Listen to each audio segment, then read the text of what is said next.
జగన్మోహన్ రెడ్డి గారు కొన్ని సందర్భాల్లో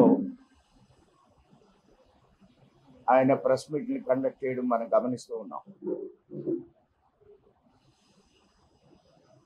ఆ ప్రెస్ మీట్లో వారు వాడే పదజాలం ఏమాత్రం కూడా ప్రజాస్వామ్యానికి హేతుబద్ధంగా కనిపించడం లేదు. ఆయన తప్పకుండా ఆయన తీరును మార్చుకోవాల్సినటువంటి అవసరం ఉంది. ఆయన 3 ఏళ్ళు చంద్రబాబు నాయుడు ఎగిరిపోతాడు. 3 ఏళ్ళు చంద్రబాబు నాయుడు ఎగిరిపోతాడు. మా ప్రభుత్వం వచ్చాక వడ్డీతో తిరిగి చెల్లిస్తాం. డిఐజీలు మాఫియా డాన్లుగా తయారయ్యారు. ఇది అంటే 3 ఏళ్ళ తర్వాత ఈయన వచ్చేస్తాడు. వచ్చి ఏం చేస్తాడు? భూమ్ బీర్లు అమ్ముతాడా వచ్చి మరలా? లేకపోతే స్పెషల్ స్టేటస్ అమ్ముతాడా? దేనికి రావాలనుకుంటున్నారు మీరు రాజ్యంలోకి? దేనికి రావాలనుకుంటున్నారు రాజ్యంలోకి? రాజ్యంలోకి వచ్చిన తర్వాత వడ్డీతో సహా తీరుస్తాడట. అప్పులు వడ్డీతో తీరుస్తాడా, లేక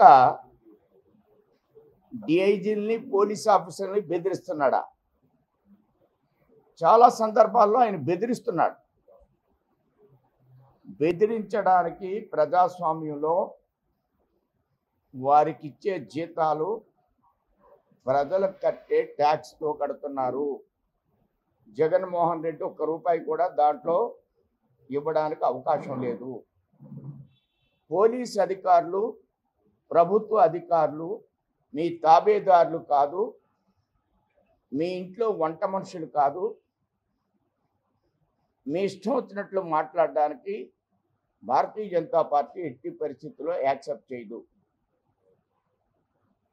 ఇలాంటి భాషను మీరు వెంటనే నిలుపుదల చేయాలి. లేని పక్షంలో బీజేపీ తగిన సమాధానం చెప్పడానికి సిద్ధంగా ఉంది. చాలా సందర్భాల్లో మేము అధికారంలోకి వస్తాం, మీ అంతు చూస్తాం. ఎవరు అధికారులు అంతం చూసేటువంటి చట్టం లేదు. Mind it. మీరు 5 సంవత్సరాలు ముఖ్యమంత్రిగా ఉన్నారు. ఏ అధికారిని మీరేమీ చేయలేరు. ఈ జ్ఞానంతో మాట్లాడాలి, జ్ఞానరహితంతో మాట్లాడకూడదు. 5 ఏళ్ళు అధికారం చేసిన తర్వాత మీకేం అర్థమైంది? మా ప్రభుత్వం వచ్చిన తర్వాత వడ్డీతో తిరిగి చెల్లిస్తాం. ఎవరిని జైల్లో పెడతారు? మీ ప్రభుత్వంలో ఉన్న అధికారులు ఎక్కువ మంది జైలుకి వెళ్తున్నారు. అందరూ హార్ట్ ఆపరేషన్ చేయించుకోవాల్సిన పరిస్థితులు ఏర్పడినాయి. మీ ప్రభుత్వంలో ఉన్న అధికారులు, ఆంజనేయులు గారి పరిస్థితి ఏమైంది? ఆ జైల్లోకి వెళ్ళిన తర్వాత వాళ్ళకి ఆరోగ్యాలు పాడైపోయినాయి. ఇలాంటి భాషని మీరు మాట్లాడొద్దు. మీరు పరిపాలించారా? మీరు పరిపాలించే ధోరణి అయితే ఆ చీప్ లిక్కర్ని, ఆ బీరుల్ని, ప్రసాదానికి నెయ్యి 420. నేను ఆ 420 అనే మాట ఉపయోగిస్తున్నాను మీకు. మీరు పరిపాలించిన సందర్భంలో నెయ్యి ఖరీదు 420. నెయ్యి మీరు పరిపాలకులు అయితే 420కి నెయ్యి వస్తుందా? అది నెయ్యి. మీరు పరిపాలకులా? మీరు పరిపాలిస్తున్న సందర్భంలో నెయ్యి 420 కొని, డాల్డా కొని దాన్ని లడ్డూలు తయారు చేశారు. మీరు మళ్ళీ అలా 4.20కి నెయ్యి కొని లడ్డూలు తయారు చేయడానికి అధికారంలోకి వస్తారా అని అడుగుతున్నాను నేను జగన్మోహన్ రెడ్డిని. మీ పరిపాలన ఎందుకని అడుగుతున్నా. మీకు పరిపాలన ఇస్తే 4.20కి నెయ్యి కొని తిరుపతిలో లడ్డూ తయారు చేశారు. నేను మళ్ళా పరిపాలనలోకి వస్తా అంటే ఇప్పుడు 3.20 కొంటామనయ్యా, తిరిగి వడ్డీ చెల్లిస్తానంటే 3.20 కొంటామనయ్యా. మీ పరిపాలనలో జరిగినటువంటి సందర్భాలనే నేను మిమ్మల్ని ప్రశ్నిస్తున్నా. మీ పరిపాలన జరిగిన తీరు చెన్నులనే నేను పరిపాలిస్తున్నా. ఎంతమంది ఈవేళ ఎమ్మెల్యేలు ఇబ్బంది పడుతున్నారు, ఎంతమంది ఎమ్మెల్యేలు జైలుకి వెళ్తున్నారు, ఎందుకు వెళ్ళారు? మట్టి అమ్మితే, మశానం అమ్మితే, ఎమ్మెల్యేలు మట్టి అమ్ముకుంటే, ఎమ్మెల్యేలు ఏమన్నా అమ్ముకుంటే తగిన శాస్తి అనుభవిస్తున్నారు. అవన్నీ మీకు కనపడడం లేదా మీ పరిపాలనలో?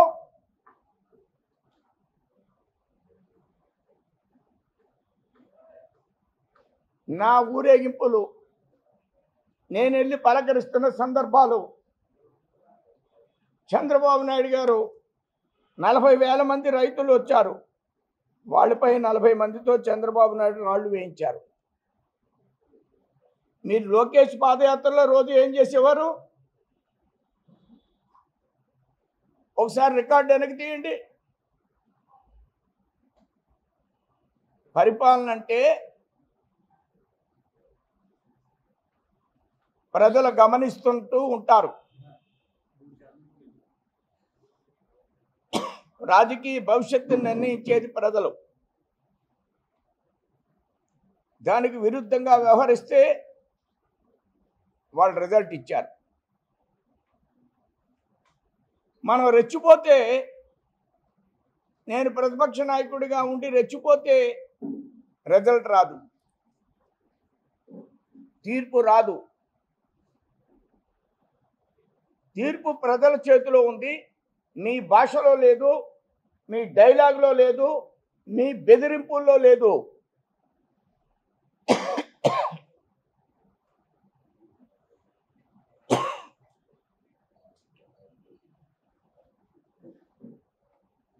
ఈరోజు దెబ్బతిన్న మా వాళ్ళు రేపు మా ప్రభుత్వం వచ్చిన తర్వాత ప్రతి చర్యకు దిగితే చంద్రబాబు నాయుడు తెలుగుదేశం పరిస్థితి ఏంటి?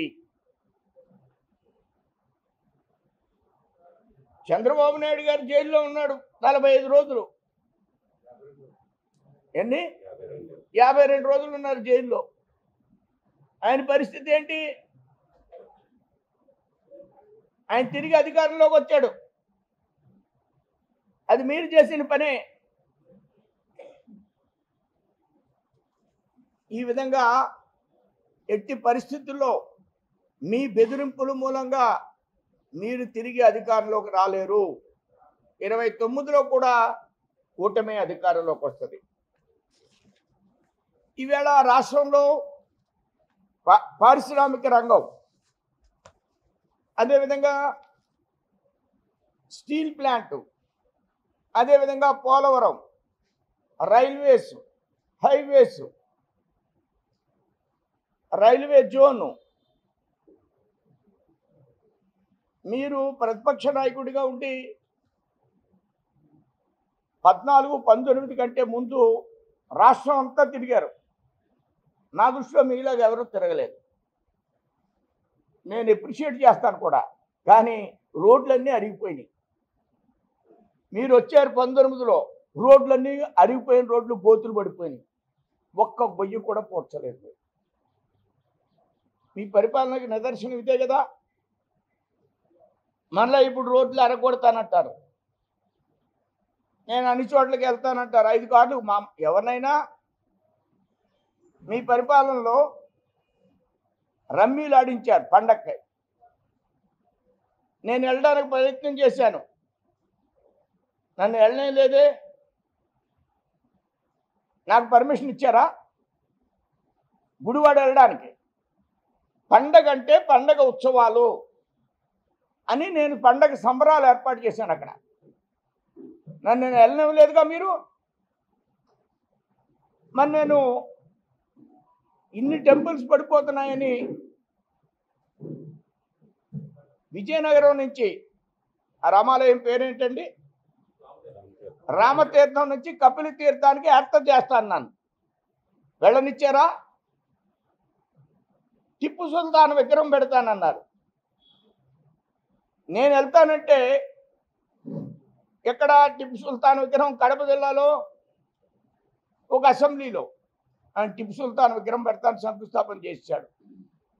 ఈ రాష్ట్రంలో టిప్పు సుల్తాన్ విగ్రహం ఎందుకంటే నేను వెళ్తానంటే 144 పెట్టారు. అయినా కళ్ళు కప్పి నేను వెళ్ళాను అక్కడికి. కానీ వెంటనే వెనక్కి తీసుకున్నాడు జగన్మోహన్ రెడ్డి. మీరు వెళ్ళనిస్తారా? నాకు పర్మిషన్ ఇచ్చారా కపిల తీర్థానికి రామతీర్థం నుంచి? మీరు పర్మిషన్ ఇచ్చారా అని అడుగుతున్నా.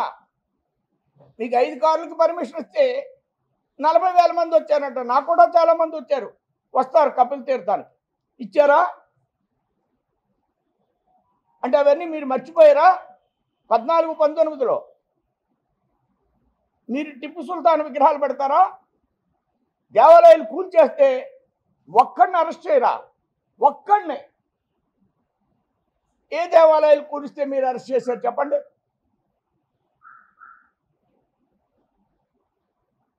ఎబనేజర్ నేను సస్పెండ్ చేశారు ఈవేళ.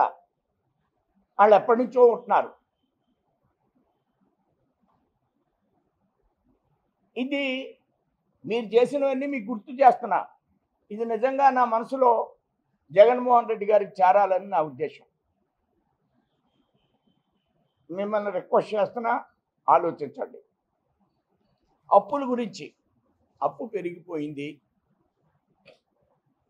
అప్పు ఎవరు ఆనవాడు చేశారండి? ఏ ఫైనాన్స్ మినిస్టర్ ఇప్పుడు నేను చెప్తున్నా ఇక్కడ ఉండడం లేదు, మనకు కనపడటం లేదు. ఈ అప్పులని అలవాటైపోయినాయి. ప్రతి నెల అప్పు తెస్తే రాష్ట్రం నడిచే పరిస్థితి లేదు. బొగ్గన ఎక్కడ ఉండేవాడు? నిర్మలా సీతారామన్ గారి దగ్గర ఉండేవాడు. ఇప్పుడు మా ఫైనాన్స్ మంత్రి అంతే.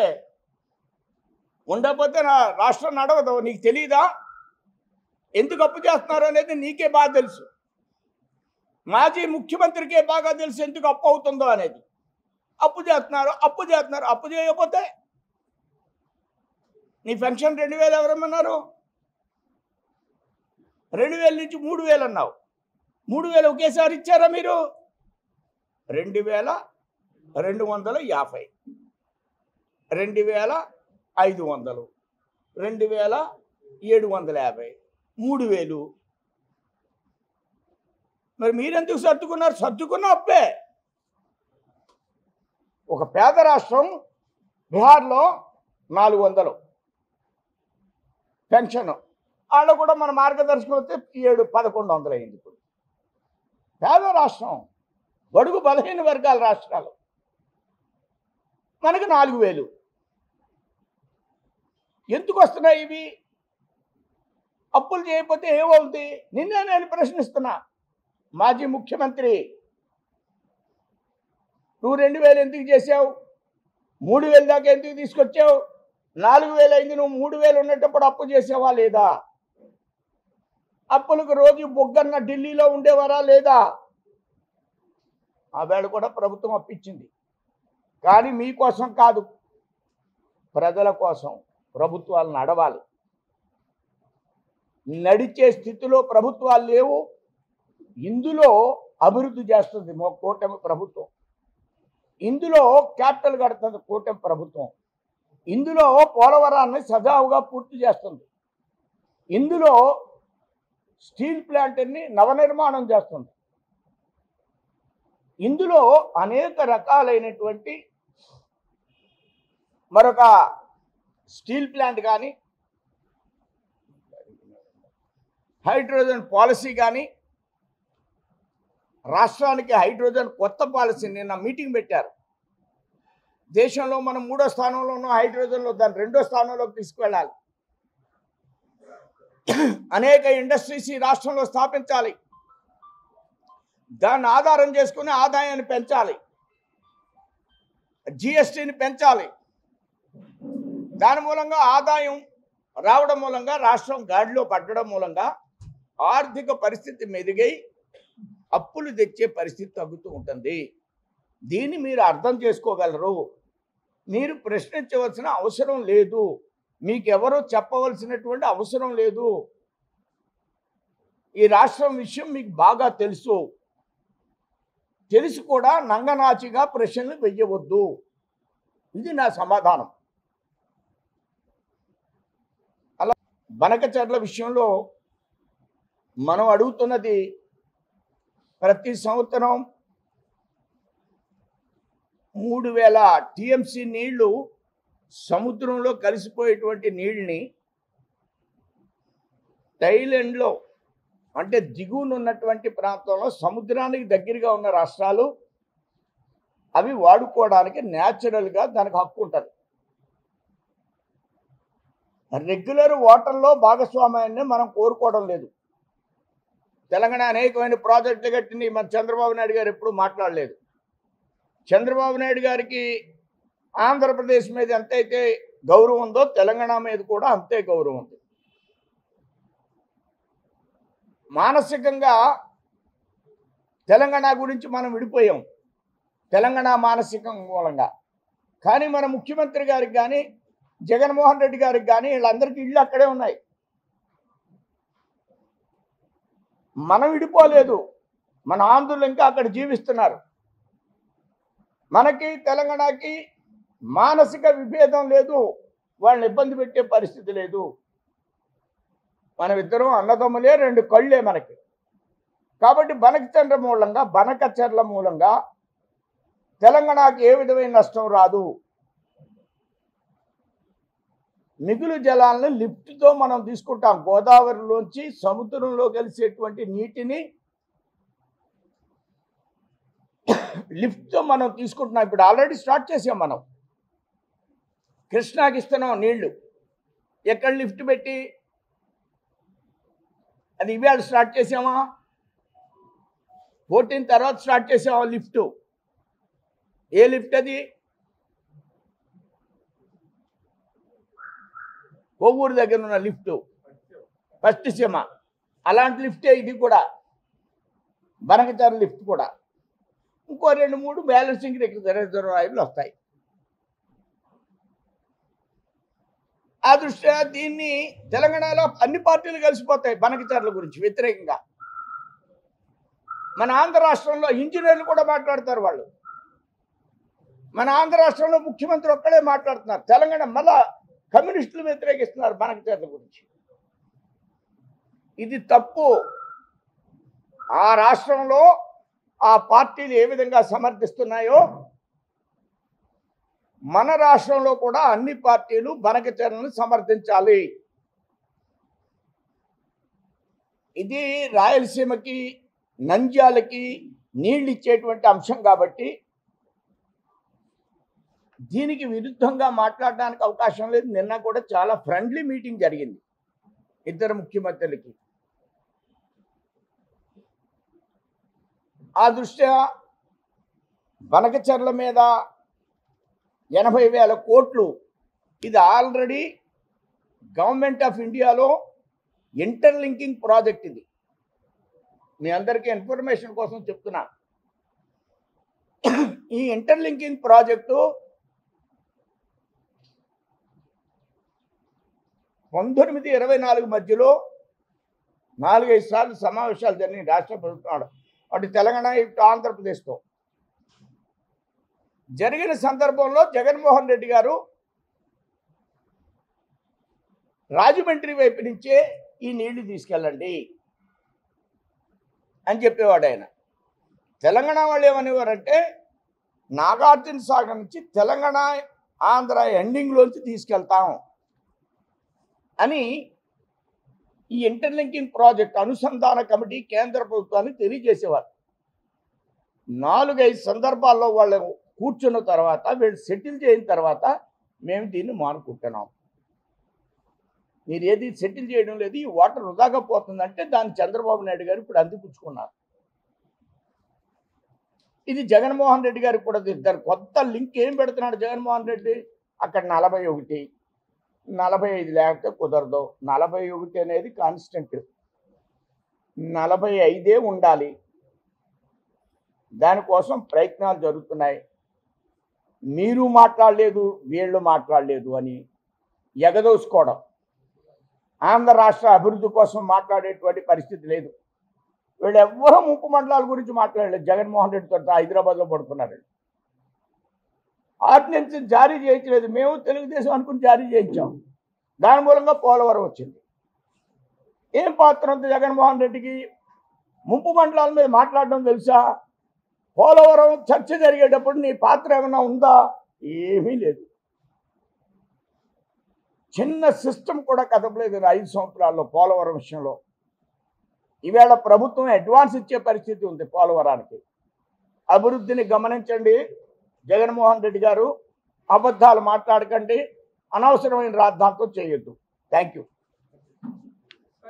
అది నేను మాట్లాడింది ఇప్పటివరకు అదే. ఆ రివెంజ్కి డెమోక్రసీలో అర్థం లేదు. రివెంజ్ తీసుకోవడం ఏంటి? మీ ఇంట్లో కుటుంబ తగాదా ఇది ఏమన్నా రివెంజ్ తీసుకోవడానికి? కుటుంబ తగాలకు కూడా పోలీస్ స్టేషన్లో కేసు పెట్టాలి. వాళ్ళకంత హక్కు ఉంది. మన ఇంట్లో 2 కొట్టుకుంటే పోలీసులకు కంప్లైంట్ ఇవ్వాలి. జగన్మోహన్ రెడ్డి నేనే వచ్చి ఏదో చేస్తాను, రివ్యూన్ చేస్తానని. ఏం చేసావు నువ్వు? మీ వాళ్ళందరినీ జైల్లో పెట్టించావు అంతే. ఆంజనేయులు గారిని జైల్లో పెట్టించావు. తెలుగులో ఫాస్టెస్ట్ న్యూస్ ఇప్పుడు కొత్త అవతారంలో 5 సెకండ్లోనే పూర్తి వార్తా సమాచారం మీ చేతిలో. సోషల్ మీడియా ట్రెండ్స్ మీ కళ్ళ ముందుకే live TV and voice search ఆప్షన్స్తో ఇప్పుడే డౌన్లోడ్ చేయండి. యాప్ లింక్ డిస్క్రిప్షన్లో ఉంది.